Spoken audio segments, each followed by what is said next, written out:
سلام زخبركم تخاطات تيماني انفو ميديا كما يتوعلو نلوم سوني على تعسر سلسة ورح عسر تغلتشن عسران حموشتن كم تلمود نايمشت زتفلاليو وانا ويان حاتسر تزعباتتن زيناتاتن حيزلكم متسيلخو مكتالكم يعدم بقدامنت زقربلكم كبرات تخاطاتلتي كاب برغيد نحمدو كفل جزءات جورجيا حبرات منقسات امريكا زتوهابت حانت مجلس الا نتا مجلسي كم زلاتا خنببلكم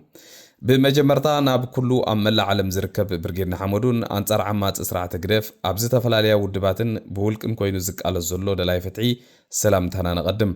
نحنا أب كفلك زقات جورجيا أتلانتا رسختهم ونركب برجيرنا حمودو لك عخم كلهم أملا علم زركبو حاتنا حاتن نتيزة حالة في غلطة عمتات أما عبل برجيرنا حمودو بمتسنبار وفيات النطفات بمغان ندقف تقرف بتزرد دون قونقا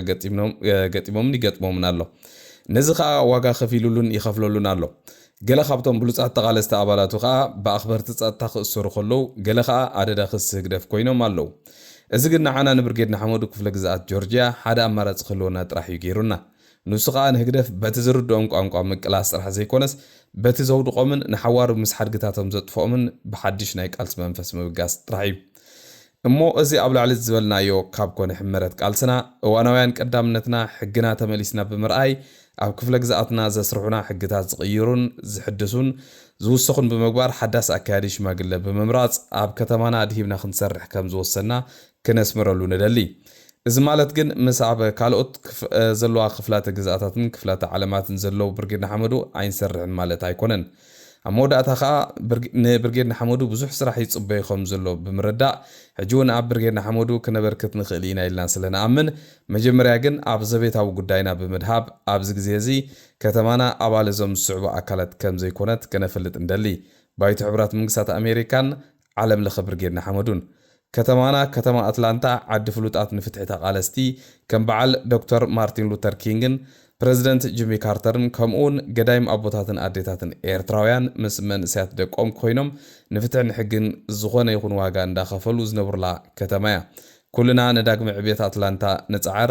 ميك أتلانتا جريت إجين عوتنا بغلطبنا برجيرنا حمودو أتلانتا جورجيا لا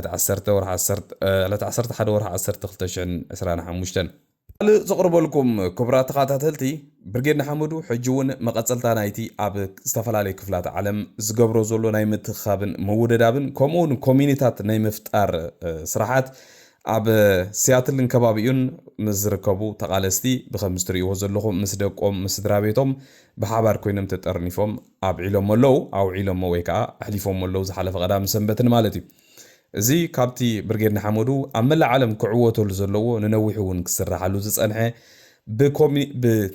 بقدايك آل ستر حزي كونه كم سترابيت كم كومينيتي خوين كاون كله أب كبابي خازلو نجارات ندا توقات أسركا سترابيت هتكون ندا آلخا قدايك آلسي كم ناي فاميلي وكم ناي حانت سترابيت كوين كا خدلو زخل أجبابي مالتي أبز استرعزي بزع عوتات زخانة هاجرات اللو خم أبنت كنوس للنخل عبد كل علامات ببعض منسب كوي جبرتها له كم على أستراليا نروي كومونا بأمريكا استفلالي ودابيتات بمقبار بكومينيتات بمترناف كال سبورتاو مدبات كلاي سدرابيتات مالت قلعو دكانستيو أبوتات كلهم أبتي قدايك ألسي نخساتفو بمقبار أزي عب أبركتو زجبر زلو سرحي مالتي سلازي نزي مدبزيز ودبكم كلهم أبتي بوتات ركوب أبالات برجيرنا حمودو كتمسكوني قباكم نخالوت أبنتات كونون السرعة زغت قتلو بزاقات أمي كلابوكم مفتو يتيلة زغرب لكم كبرات تغاتاتلتي تذكروا دو أبز حالة قد مغلتسو منابيلو حدا كابتون كادرتاتنا هيقدف أبزي محبراو ميديا حدا خابتون فلوتاتي أبتي تويتر وندا صحافة زوعل مالتي موسى جيدون موسى آرون قلزبيل كابتون فلوتاتنا هيقدفيو زبي أب كتما أديس أبا يزور الله إلو كم حدا عب زينا مزيو مجب أديس أبا بساعة سحمع كم زلا خمس ليلو أما حبراو ميديا زرقي حنيرو حجي أنا غانتاي ليش عملي سولوني رأى بس مراسي كرم حجي أما خل كتما زبي إنداقوي يخلو بمكينة زرق فيديو له سلازس زبس أقديمه ما بس مرأي متيوم كرم أديس أبا متهم كومو هنا تبقى قدامي سو زرقو حوي تمدقف تقدف زرقو حوز غنو يسألي أبدي سابا زي كونه أب هررز بهالكتما أي أب هررز بهالكبابخا زبي أيكونن دو أب كتما مزوارسي بمحبار كوينو سجا مستوم هزبي يزبلع كم بهالستوصل نجاري سلازس حاسوت زينا مك أنا بعرف نتايم تو إلى أبدي على تفنيرة أيقر مكمن كومن دابلنا ካብ ጎደና ሓሊፉ ዝብኢ ኣብ ማእኸል ከተማ ኣስመራ ኣብ ሓደ ገዛ ዝነብሩሉ ገዛ ኣትዩ ቀጥቂቶም እንዳውፅዎ ዘርኢ ቪድዮ ሎ ማዓንቲ ዘርጊሑ ምስ ረኣኻ መሊሱ ገሪምኒ ማለት እዩ ሕጂ ኣብ ኤርትራ ሰብ እውን የለን ማለት እዩ እምበር ብከምዚ ደረጃ ዝብኢ ኣብ ማእኸል ገዛ ኣብ ገዛ እንዳ ሰብ ዝነብረሉ ዝብኢ ከልቢ ወይ ድሙስ ንፈልጥ ዝብኢ ከኣቱ ግን እዚ ፍሉይ ተርእዮ እዩ ኣነ ከም ሰሚዐን ርአን ኣይፈልጥን ኣብ ውሽጢ ገዛ ብፍላይ ኣብዚ ከባቢና ወይ ማለት ኣብ ሃገርና ማለት ከምዚ ዝብእሲ ኣብ ማእኸል ሰብ ዝነብረሉ ገዛ ኣትዩ ክብል ብጣዕሚ ዝገርም ማለት እዩ ከምኡ እውን ኣብ ዝሓለፈ ሰሙን ኣብ ትግራይ ኣብ መቐለ ከባቢ መስለኒ ኣብ ሓደ ካምፕ ስደተኛታት ዝነብሩሉ ኣብ ቴንዳ ዝብኢ መሊቑ ብምእታው ህፃን ወዲ 2 ዓመት ድዩ 3 ዓመት ቆልዓ ከም ዝበልዐ ይፍለጥ እዩ ነዚኣ እውን እቶም ደገፍቲ ህግደፍ ግደፎ ከጋውሕዋ የምቀኒዮም ብዝኾነ ግን እንታይ ኢና ክንብል ደሊና ሕጂቲ ብኤርትራ ወገን ክመፅእ ከሎ ከምዚ ዓይነት ነገራት ሓቢኦምሲ ኣብ ካልእ ዘሎ ጌጋታት ኣብ ካልእ ዘሎ ሕማቕ ነገራት ክልጥፉ ክውዕሉ ከለው ብጣዕሚ ዝገርመካ ሃገርና ግን እዞም ኣዛብ እዚኦም ባይዘወይ እዞም ኣብ ኤርትራ ዘለው ብፍላይ ኣብዚ ከባቢ ኣስመራ ዘለው ህግደፍ ካብ ገለ ሃገር ገዚኡ ዘምፅኦም ኣዛብ ምዃኑ እዩ ዝንገር ኣነ ብኸመይ ዝፈልጦም ብዙሓት ሰባት እውን ከምኡ እዮም ዝብሉ ቅድሚ ሕጂ ኣይነበሩን እዞም ኣዛብ እዚኦም ከምኡውን ፍሉይ ዓይነት ባህሪ ዘለዎም ኣዛብ እዮም ዝበሃሉ እቶም ኣብ ከባቢ ኣስመራ ዘለው በዝኾነ ግን መስደመም ዝኾነ ግዜ ይረይዎ ካልእ ዘቕርበልኩም ክቡራት ተኸታተልቲ መቸም ናይዞም ደገፍቲ ህግደፍ ነገር ብጣዕሚ እንዲ ዝገርመና ኣነ ብዝኾነ ግን ፅቡቕ ነገሩ ኣብ ዘመነ ዲጂታል ከምዚ ዓይነት ተግባራት ይገብሩ ብምንባሮም ሕጂ እውን ከምኡ ይቕፅሉ ብምህላዎም ፅቡቕ ነገር እዩ ኩሉ ነገር ዝገብርዎ ምንቅስቓሳት መዓልታዊ እንዳሰነድና ምስ ግዜው እንዳናፃፀርና ፅባሕ ንጎውን ኣብታ ዲሞክራሲያዊትን ሕጋዊትን ኤርትራ ብሰነድ መልክዕ ሕጋዊ ፍርዶም ከም ዝረኽቡ ኣይጠራጠርን እየ ንሕጂ ግን ገለ ቪድዮታት ከቕርበልኩም ካብቶም ደገፍቲ ህግደፍ ማለት ካብ እንስሳ ዘይሕሹ ናብ ዝኾነ ዋላ ፅዶፍ ኢልካዮም ክፀድፉ ዝኽእሉ ፍጡራት ምዃኖም ሕልና ኣልቦ ሰባት ምዃኖም ገለ 2-3 ቪድዮታት ከርእየኩም እየ በመጀመርታ ዘርእየኩም እዚ ትርእይዎ ዘለኹም ኣኽሊሉ ሳህለ ዝበሃል ሓደ ካብቶም ዕሉላት ደገፍቲ ህግደፍ እዩ ኣብ ኢትዮጵያ ዝነብር ዝነበረ እሞ ድሓር ተሰይጉ ናብ ኤርትራ ዝኸደ ብድሕሪኡ ብገለ ኣጋጣሚ ኣሜሪካ ኣትዩ ኣብ ኣሜሪካ ኮይኑ ካብቶም ገበርቲ ሓደግቲ ዝበሃሉ ናይ ህግደፍ ኣቃጠርቲ እዩ ኣብ ዝሓለፈ እዚ ወራር ናይ ትግራይ እንከሎ ኣብቲ ናይ ትግራይ ኩናት ኣብ ዝነበረሉ ቀዳማይ ምስ ናይ ፋኖ ወይ ከዓ ምስ ናይ ኢትዮጵያ ብሓፂሩ ምስ ናይ መንግስቲ ኢትዮጵያ ደገፍቲ ዝነበሩ ሰላማዊ ሰልፊ ኣብ ምድላውን ኣብ ጎደናታት ከይድካ ሞት ንጁንታ በቃ ጁንታ ክጠፍእ ኣለዎ ተጋሩ ክጠፍኡ ኣለዎም እንዳበለ ካብቶም ቀዳሞት ባንዴራ ኤርትራ ምስ ባንዴራ ትግራይ ሓዊሱ ዝጓዓዝ ዝነበረ ሰብ እዩ እዛ ቪድዮ እዚኣ ራይዋ ናቱ እያ እዛ ቪድዮ እዚኣ የኢትዮጵያና የኤርትራ ሰላም ይከበር ሞት ለጁንታ ሞት ለኢትዮጵያ ቆዳ ላይ ለተለጠፉ ጁንታዎች አሳዛኝ ነገር የመንደር ዱርዬዎች ኢትዮጵያን 27 ዓመት ማለባቸው ነው። ይህ ተመልሶ አይመጣም። የኢትዮጵያና የምስራቅ አፍሪካ ክብር በነቀዘ ስንዴ አይመጣም።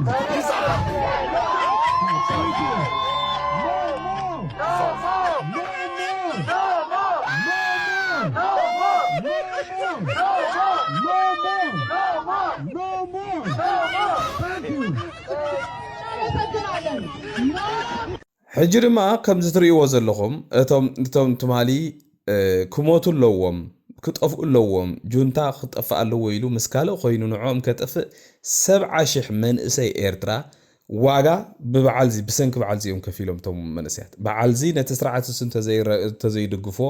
ተዘይተባብዕዎ ነይሮም እዞም ኣብ ትግራይ ዝሞቱ መንእሰያት ክሞቱ እውን ኣይምኽኣሉን ነይሮም ዋላ በዓልዚ እውን ኣፎም ተዝሕዙ ነይሮም ማለት እዩ ብዝኾነ ግን ግልብጥ ኢሉ ሕጂ እንታይ ፅሒፉሎ ትርእይዎ ዘለኹም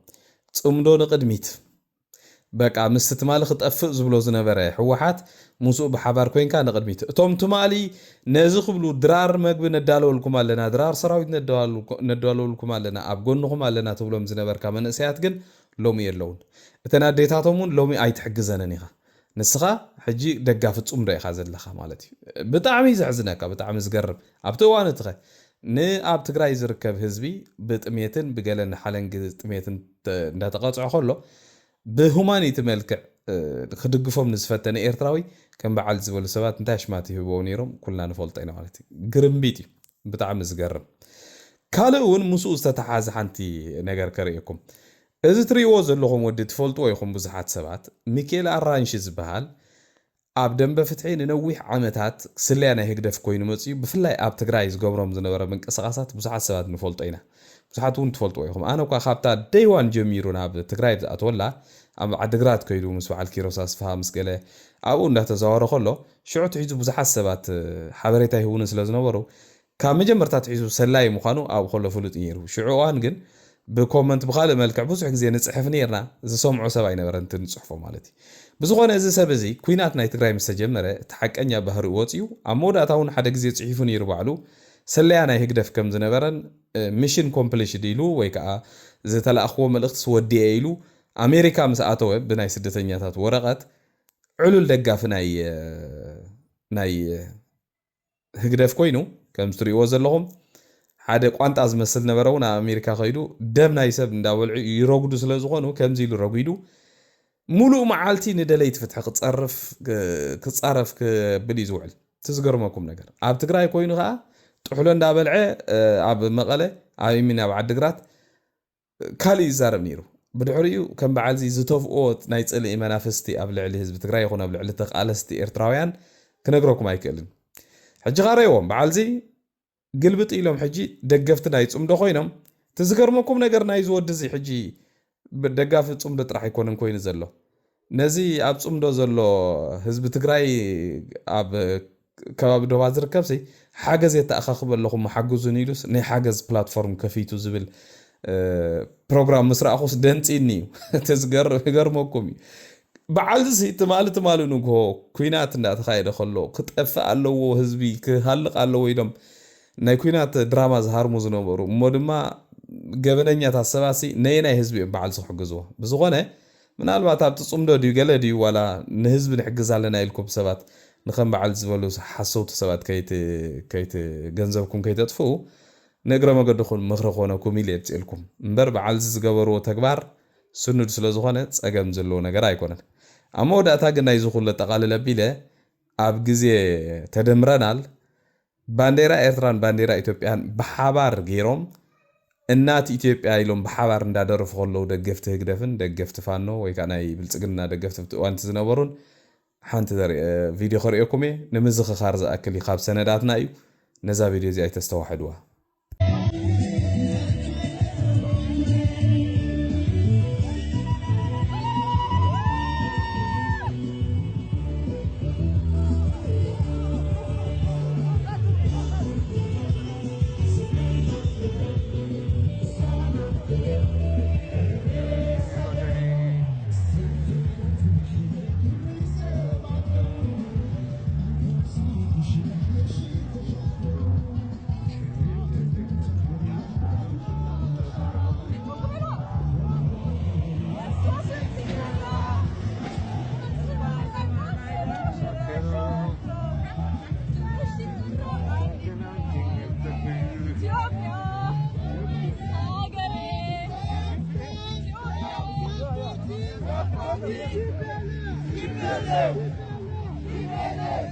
ካልእ ዘቕርበልኩም ድማ ክቡራት ተኸታተልቲ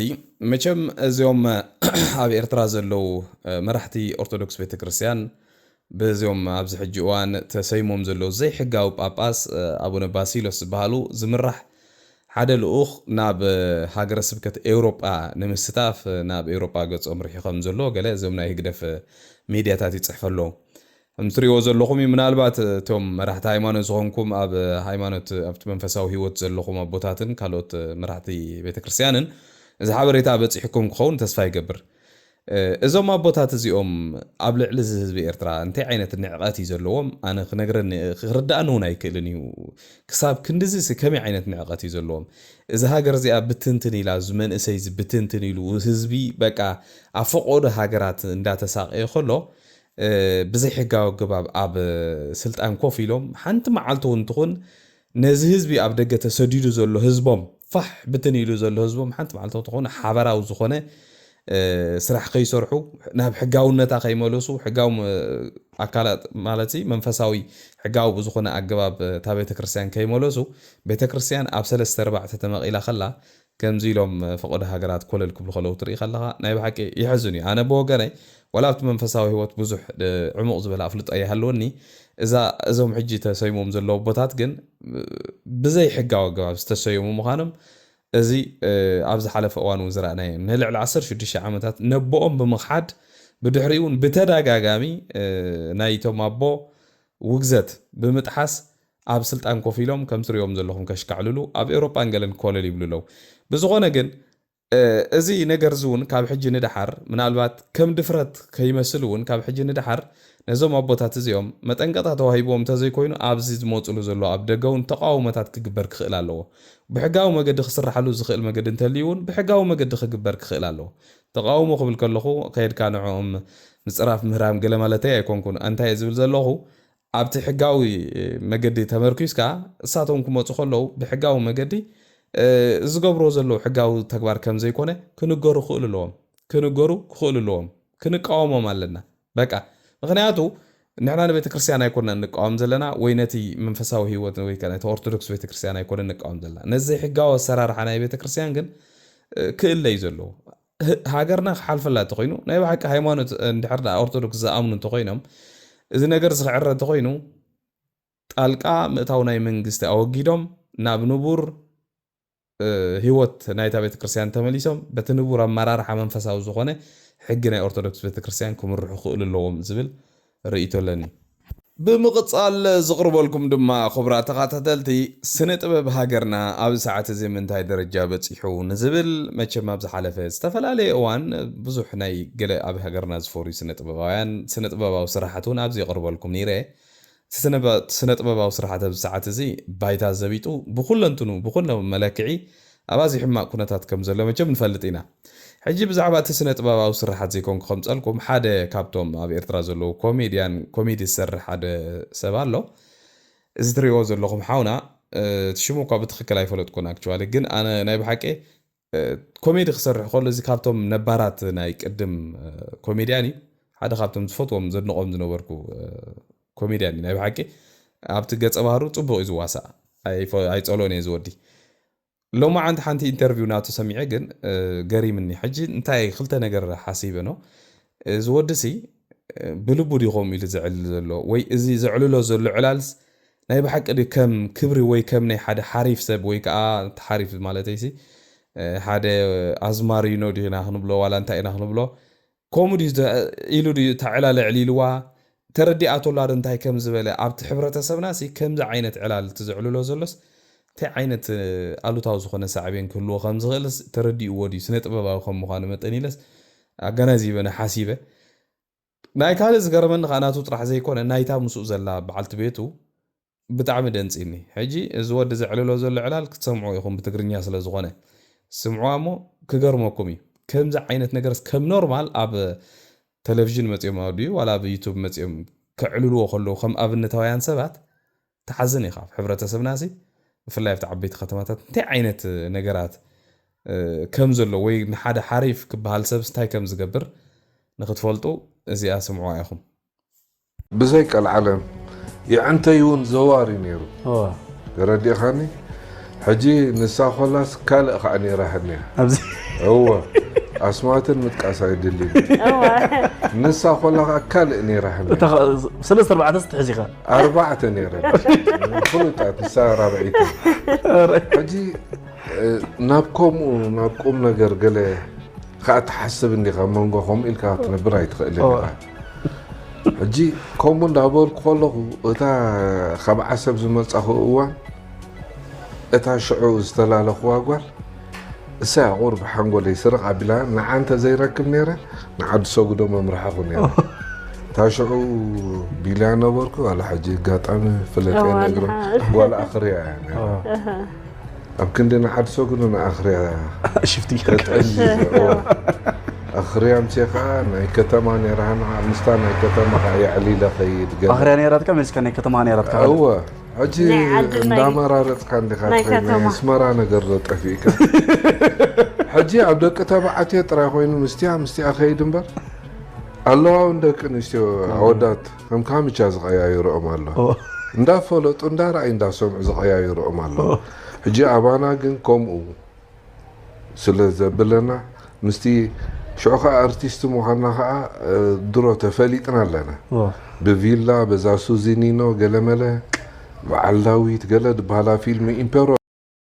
كالون مساز تحازت حانتي فيديو قريكم حادة أبز قربا جزء كابز دقنا بإيرترا زقاتو سبالو دلاي فتحنيره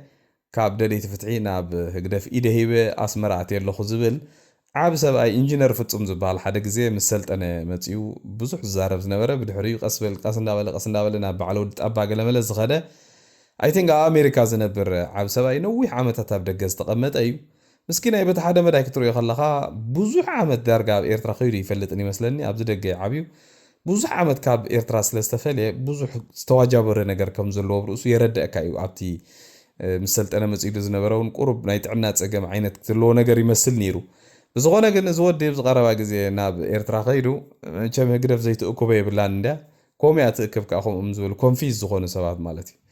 حجي زحاونا دلاي فتحي يعني حجي قلنا بهقدف مزئيلو حجي خمتا قولك زيز قبروا خا انترفيو قبروا أفستفلالي ولا مس أول سعيد مس قلمالي انترفيو قبر كرنيو حجي بقدامي بزح يزارب نيرو نايلو ما عنت زرقع فيديو خا فليز بلتيا انت يزبل زلو نحناسي ديمقراطي دلينا بزح خول لينا سربرينا قديفنا يو حجي قن أبز أسمر أنا بقراج سلامي غير سواي ستلخو باشاول يتنك قالوا صوت نبرنا قال سون نزيا بك أسوا باشاول كيدنا خمدة زبلنا خنا خزانا قاعنا نك على سنيرنا يلو فيديو زرق يحس حافيرة كله حجي أنا انتاي ترى إني كم يلو مستزارة أبز قال سنا نخدو زلنا قال سسي بزحات كم زنا إذا عينة تودي أتحسسوا ويسنكف زغنا تحسس باز اللوم سبات كينو زكت أمتو زي كلو أبتهاجر مسرتها ونجرات كير نك على كم زلنا زي فلت سبات كم زلوا استرديني حجي بزح حسابكم يحسبكم جزياوي أبي إرترا خيل الكاس بقى بزي زخونة يكون نجر نجزيو طرح هو الكات عبيد كاجل ملنا بزي أوروبا تملس جلز حسبكم غلو غليم that's why أب سفلا لي وانون سبات كابز النابتن كبلو نريهم قالوا عم متكل كيس أنعو قلت فهم سلشوم ويك قلت فهم تصفى قريت أمنا في قدر زخدو لو طيب حنت معلته ويبحدث من كمت زبي بزحات سبات سلنريه يعني مزنايزي أم أتحيزي مالتي سلازي نحنا نقالو سقالسي بتعمي نوعي مريريو بتعمي سفيح ترجمو خا نولد ولدو بايتا خنصف زخل ديمقراطياوي اكايدا حقاويت ديمقراطياوي هاجر نمهنا صمبر نباشاول كيدنا سوا نخنستي كنا نقالس لنا انجينير حوي بزخونه كن تا فيديو خسمعكم ناتوها كما يزحاونا امتى تطماي كبد اتم سبات انا كما لا استقاومين أتوهم كتوه دبلكم مالو. نكمل اللي خصوصي أنت أبيهاتو. السوكو نفيد فقالي سو. ناقاكم سلام كسرت كوينير. تعلم ما سنير أنا بسلام. تعلم أبزقنا نتحجد خيف الله يكون يرد تعلم. رسعون سقال سو المالك. سقال سو رسعون. كومبليت. لك رسعون سلام. لحد ما فرار يحكي السماء. واه فرار ينغا. سدتنا واحد. سدت كوينيسي. نعاي إنه دباشول أشول يقول له خسك فرار عمي. أنا كلاس مارينو غير النقطة كيري بس مرة بيني بنتني حج باشا ولا راسي كابزن على الفرن أنت وانا ختمان كتما سمرة تكون تباشاول بوتا مفاننتي بوتا خوري بوتا ديمقراطي دي كم ديمقراطي فتينا قاوينا هو فتين كديمقراطي أكون لك هو أب زينا وتعير ما خبرات تخاتلتي لو ما عنتي أب تقرأي كتما مقالة حدا فلوين جراجات إمنيرو نسلما بوتهدرات ويكا أرمي ناي سراوي TDF زخونا أبالات مقدم معتصاون قال استفلالي سلام وسلفهم قبروا علم زي كابتي كاب بهزبي ويكا بسيفيديوان سبات زكاير سلفي فليز ولا سلفي إنيرو حدا جنياوني وتهدرات ب5 درجة بدقوت يوم سلام وسلف قبروا تجميرهم ነገራት ጽቡቅ ከም ዘለው ይዘረዳካ ባፈሹ ኣብ ትግራይ እቲ ነገራት ጽቡቅ ከም ዘየለ ንሪኦ ኣለና እንዲና ግን ናይ ሎማ ዓንዝ ነበረ ሩኡይ ክሽፈን ዘይክእል ወታደራት ምስ ወታደራዊ ክዳኖም ገለውን ምስ ሲቪላዊ ክዳን ዝመስል ገይሮም ኣብ ጎደናታት ወፅኦም መጀመርታ ብድሕሪኡ ግን መገዲ ናይ ኩይሓውን ዓፅዮም ውዒሎም እዮም እዚ ንብዙሓት ሰባት ዘስገኢ ነይሩ ሓፈሻዊ ኣብ ትግራይ ክሳብ ከምዚ ደረጃ ንኽበፅሕ ዝፅበ ትግራዋይ የለን ዋላ ንሕና ከም ኤርትራውያን መጠን እውን ከምዚ ክህሉ ኣብ ትግራይ ፈፂምና ኣይደለናን እዚ ትማሊ ዋጋ ዝኸፈለ ተባዕ ዝኾነ ተቃላሳይ TDF ብከምዚ ደረጃ መሰሉ ስኢኖ ጎደናታት ክወፅእ ከሎ ይሕዝነካ እዩ ትማሊ ኣብ በዓል ማዳጋስካር ሪኢኹሞ ኢኹም ሰራዊት ህዝቢ ተማሃሮ እዞም መንእሰያት መሰሎም ሲኖም ጎደና ምስ ወፁት ሰራዊት ምስኦም ተጸምቢሩ ነቲ መንግስታይ ከም ዝገበሮ ሪና ኢና ብዝኾነ ግን መንቀል ናይዚ ናይ ሰላማዊ ሰልፊ እዚ ብዙሕ ነገራት እኳ ክንገር ተወዓለ ግን ምስ ደሞዝን ገንዘብ ወይ ከዓ ጥቕማ ዝብሉ ወሳቶም ዝተተሓዘ ነገር እዩ ኣብዚ ቀረባ መዓልታት እንታይ የጋጢሙሎ ትግራይ መንግስቲ ኢትዮጵያ ዝድጉሞ ዝነበረ ብሓፂሩ ደሞዝ ናይ ሰራዊት ካብ ኢትዮጵያ እዩ ባጀት ዝቁረጽ ወላ ሓንቲ ዝርዱ ነገር እዩ እቲ ባጀት ከምኡ ናይ DDR ዝበሃል ናይ መጣየስ ናይ ኣባላት ሰራዊት ንTDF ወይ ከዓ እቶም ሕጂ ምስ ኣብ ትግራይ ምስ ሕወሓት ዘለው ኣባላት TDF ተቋሪጹ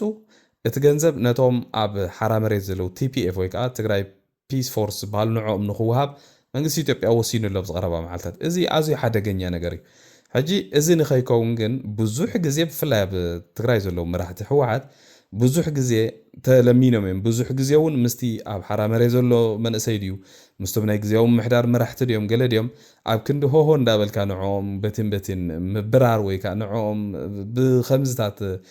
ምፅላም ብገለመለ ምባል ብሓባር ኮይንካ ከምታ ኣብ ግዜ ቃልሲ ብሓባር ዝመከትዋ ብሓባር ተራዳዲኦም ነዛ ሕማቅ እዋን ክሓልፎ እዩ ዝግባእ ነይሩ ግን ከምታ ዝረኣና እያ ንሕና እውን ከይንድግፍ ንሕና እውን ኣብቲ ጎኒ ከይንኸውን ሻዕብያ ኣብ መንጎ ኣትዩ ነቲ ነገር ናብ ከምዚ ደረጃ ከብፅሖ ከም ዝኽእልን ሻዕብያኻ በፍፅም ተኣምር ዋላ ሓንቲ መዓልቲ እንትኾን በፍፅም ተኣምር ስለ ፅቡቕ ትግራይ ሓሲቡ ከም ዘይፈልጥ ብተደጋጋሚ ተዛሪብና ኢና ግን ዝሰምዕ ሰብ ኣይተረኽበን ዝሰምዕ ሰብ ነብሱ ይድሕና ኣሎ ዘይሰምዕ ከዓ ንህዝቢ ትግራይ ክልክም ላዕልን ታሕትን ይብል ኣሎ ማለት እዩ ብዝኾነ ግን ሎማዓንቲ እዚ ኣጋጢሙ ነይሩ ኣብ ትግራይ ኣብ መወዳእታ ዘቕርበልኩም ድማ ክቡራት ተኸታተልቲ እቲ ሎማዓንቲ ንነዊሕ እዋን ትፅቢት ክግበረሉ ዝፀንሐ ኣብ መንጎ ሓማስን እስራኤልን ብዝተገብረ ስምምዕ መሰረት ዝተኻየደ ምልውዋጥ ናይ ጅሆታትን ከምኡውን ኣብ እስራኤል ተታሒዞም ዝነበሩ እስራት እስራኤላውያንን እዩ እቶም ኣብ ትሕቲ ሓማስ ዝፀንሑ ብምልኦም ህልዋትን ከምኡውን ዝሞቱን ጅሆታት ናብ ሓይልታት እስራኤል ተረኪቦም ኣለው ብዙሓት ስድራ ቤታት ድሕሪ ናይ 2 ዓመት ስቃይ ተረኺቦም ኣለዉ ከም ብሓድሽ ብጣዕሚ ደስ ዝብል ኣጋጣሚ እዩ በቲ ሓደ መዳይ ከዓ ኣዝዩ ዝሕዝን ማለት እዩ ብክልቲኡ ወገን ከም ዝፍለጥ ኣብ ኦክቶበር 7 ቅድሚ 2 ዓመት ሓማስ ኣብ ደቡባዊ እስራኤል ብዝፈፀሞ መጥቃዕቲ ልዕሊ 1200 እስራኤላውያን ብምቕታል እቲ ኩናት ከም ዝጀመረን ብድሕሪኡ ግን ልዕሊ 70,000 ፍልስጤማውያን ሞይቶም ከምኡ ልዕሊ 200,000 ቆሲሎም ኣብኡ ዝወረደ ዕንወት እዚ ኢልካ ክትገልጾ ዘይትኽእል ዕንወት እዩ ወሪዱ ማለት እዩ እንታይ ዓይነት ኳልኩሌሽን እዮም ዝጥቀሙ ኣብቲ ሓማስ ዘለው መራሕቲ ብጣዕሚ ዝገርም ብዝኾነ ማለት ናይቲ ዘይኮነ እቲ ዝተጠቀሙሉ ኳልኩሌሽን 1200 እስራኤላውያን ገለ 100 ዝኾኑ ጅሆ ንክትሕዝ ክሳብ ክንድዚ ንህዝቢ ዋጋ ክትኽፍል ግን ብጣዕሚ ዝገርም ነገር እዩ ብዝኾነ ግን በቲ ቢልካ በቲ ፕሬዚደንት ትራምፕ እውን ነቲ ዲል ከም ዘበለ መሰረት ሎማዓንቲ ብእስራኤል መፅዩ ኣብቲ ፓርላማ ናይ እስራኤል መፅዩ እውን መደረታት ተስሚዑ ብጣዕሚ ሕጉስ ዝኾነ ዘረባታት እውን ተቐባልነት እውን ረኺቡ ካብ መንግስቲ እስራኤል እውን ዝለዓለ ሽልማት ረኺቡ ኣሎ ካብ ዝቐፂሉ ትራምፕ ናብ ግብፂ ከይድ እዩ ኣብ ግብፂ እውን ኣሎ ናይ መራሕቲ ሃገራት ዝተፈላለዩ መራሕቲ ሃገራት ዓለም ኣብኡ ዝረኸብሉ ሓደ ኣኼባ እውን ክሳተፍ ናብኡ ገፁ ከይድሎ ማለት እዩ ናይ እስራኤልን ቃዛን ኩናት ግን ክሳብ ሕጂ በቲ ስምምዕ መሰረት ደው ኢሉ ኣሎ ብሕጂ እንታይ ክኸውን ሓቢርካ ዝረአዩ ዕጡቃት ሓማስ ድሮ ካብቲ ዝተሰማምዕሉ ወፃኢ ዝበሃል ብዙሕ ምንቅስቃሳት ይገብሩ ኣለዉ ወታደራዊ ክዳን ገይሮም ብመካይን ብረት ሒዞም ኣብቲ ጎደናታት ይዘወሩ ኣለዉ እቲ ካልእ ዝገርም ነገር ኣብቲ ቃዛ ዝተፈጥሩ ዝተፈላለዩ ጉጅለታት ኣለዉ ኣብ መንጎ ሓማስን ካልኦት ዝተፈጠረ ዕጡቃት ምልሻ ኣለዉ ናይ ክላንስ ወይ ከዓ እዞም ቀቢላታት ገለ ኣብ መንጎኦም ኩናት ሎማዓንቲ ውዒሉ ነይሩ ክልተ ጋዜጠኛታት እውን ካብኡ ከም ዝሞቱ እዩ ዝንገር ዘሎ ብጣዕሚ ዝገርም እቲ ህዝቢ ይሕለፈልካ ይበሎ እቲ ዝሓለፈ 2 ዓመት ዝተኻየደ ኩናት ተወዲኡሉ ሕጂ ቁርብ ትንፋስ ዝረኽበሉ ክኾነሉ እውን በዛ ኣጋጣሚ ንምነየሉ ማለት እዩ ዝኸበርኩም ተኸታተልቲ እምበር ንሎም ናይ ምሸት ኣዳልየልኩም ዝነበርኩም መደባት ነዚ ዝመስል ኣብ ዝቐፅል መደብና ክሳብ ንራኸብ ድሓና ምስዩ